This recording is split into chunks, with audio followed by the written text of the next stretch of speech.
السلام علیکم ورحمۃ اللہ وبرکاتہ۔ آپ سب خیریت سے ہوں گے۔ اگر آپ میری اس ویڈیو میں اور میرے اس چینل میں نئے ہیں تو آپ میری اس ویڈیو کو سبسکرائب ضرور کریں تاکہ ہر نئی آنے والی ویڈیو آپ تک پہنچ سکے۔ تو ہمارا یہاں سے سبق جو سٹارٹ ہو رہا ہے وہ ترجمے کے ساتھ سٹارٹ ہو رہا ہے۔ تو آئیے آج ہم پڑھیں گے آیت نمبر 22 سے۔ اعوذ باللہ من الشیطان الرجیم، بسم اللہ الرحمن الرحیم۔ وَإِن كُنتم فِي رَيْبٍ مِّمَّا نَزَّلْنَا، وَإِن اور اگر، کنتم تم ہو، اور اگر تم ہو، فی ریبٍ شک میں، اگر تمہیں اس کتاب میں کوئی شک ہے، وَإِن كُنتم اگر ہو تم شک میں، مما اس کلام کے بارے میں، یعنی کہ اس کتاب کے بارے میں اگر تم ہو شک میں، اس کلام کے بارے میں، اس کتاب کے بارے میں، نزلنا جو نازل کیا ہم نے، علی عبدنا اپنے بندے پر، علی عبدنا اپنے بندے پر، فَأْتُوا تو تم بھی لے آؤ، فَأْتُوا تو تم بھی لے آؤ، بِصُورَةٍ ایک صورت، بِصُورَةٍ ایک صورت، مِن مِثْلِهِ اس جیسی، مِن مِثْلِهِ اس جیسی، وَادْعُوا شُهَدَاءَكُمْ اور بلا لاؤ اپنے گواہوں کو، وَادْعُوا شُهَدَاءَكُمْ اور بلا لاؤ اپنے گواہوں کو، من دون اللہ سوائے اللہ کے، من دون اللہ سوائے اللہ کے، ان کنتم صادقین اگر، ان اگر، کنتم تم ہو، صادقین سچے، اگر تم ہو سچے، تو بلا لاؤ اپنے گواہوں کو اگر تم ہو سچے۔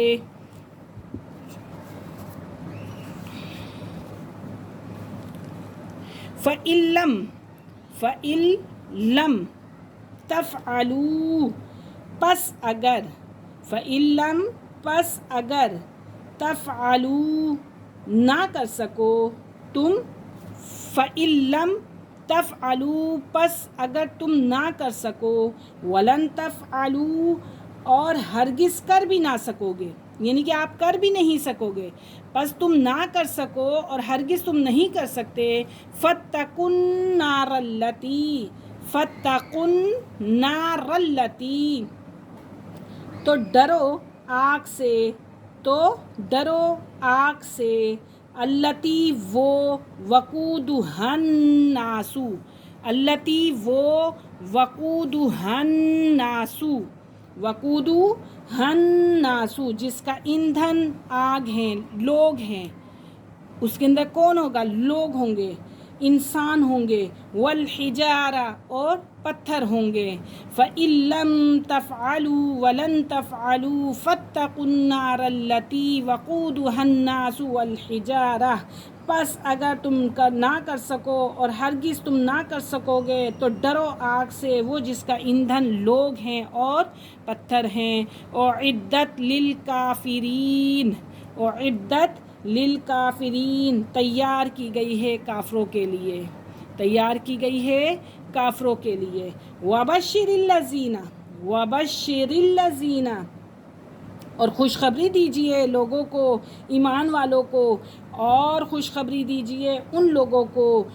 آمنو جو ایمان لائے، وعملوا الصالحات اور ان جنہوں نے نیک عمل کیے، یعنی کہ جنہوں نے اچھے کام کیے، ان لہم کہ ان کے لیے، جناتن کیا ہے؟ باغ ہیں، تجری جاری ہیں، من تحتها الانہار جن کے نیچے بہتی ہیں نہریں، جن کے نیچے نہریں ہیں، یہ کس کے لیے ہے؟ ایمان والوں کے لیے ہے۔ اللہ رب العزت نے ان کو خوشخبری دے دی ہے، وَبَشِّرِ الَّذِينَ آمَنُوا وَعَمِلُوا الصَّالِحَاتِ أَنَّ لَهُمْ جَنَّاتٍ تَجْرِي مِن تَحْتِهَا الْأَنْهَارُ، خوشخبری ہیں ان لوگوں کے لیے جو ایمان لائے اور اچھے عمل کیے، أَنَّ لَهُمْ کہ ان کے لیے جنات تجری باغ ہیں جن کے نیچے جاری ہیں، من تحتها الانہار نہریں جن کے نیچے بہتی ہیں نہریں، باغات ہیں، جنت ہے ان کے لیے، کلما رزقو جب بھی دیا جائے گا انہیں منہا ان میں سے، من ثمرتن کوئی پھل، رزقن کھانے کو، جب بھی انہیں دیا جائے گا کوئی رزق کھانے کو پھلوں میں سے، قالوا ھذا الذی تو وہ کہیں گے ھذا یہ تو وہی ہے، قالوا ھذا الذی یہ تو کہیں گے یہ تو وہی ہے، رزقنا جو دیا جا چکا تھا اس سے پہلے، رزقنا من قبل جو اس سے پہلے بھی دیا جا چکا تھا، وَأُوتُوا بِهِ مُتَشَابِهًا یہ تو ہم شکل ہے، ہاں یہ جو پھل تھے یہ تو ہم شکل ہیں، یہ تو ہمیں پہلے بھی دیے جا چکے ہیں، وَلَهُمْ فِيهَا أَزْوَاجٌ مُطَهَّرَةٌ وَلَهُمْ اور ان کے لیے أَزْوَاجٌ مُطَهَّرَةٌ بیویاں ہیں پاکیزہ، اور کیا ہے ان کے لیے بیویاں ہیں پاکیزہ، وَهُمْ فِيهَا خَالِدُونَ اور وہ ان میں ہمیشہ رہیں گے۔ آج کا ہمارا سبق ختم ہوا۔ اللہ حافظ، السلام علیکم ورحمۃ اللہ وبرکاتہ۔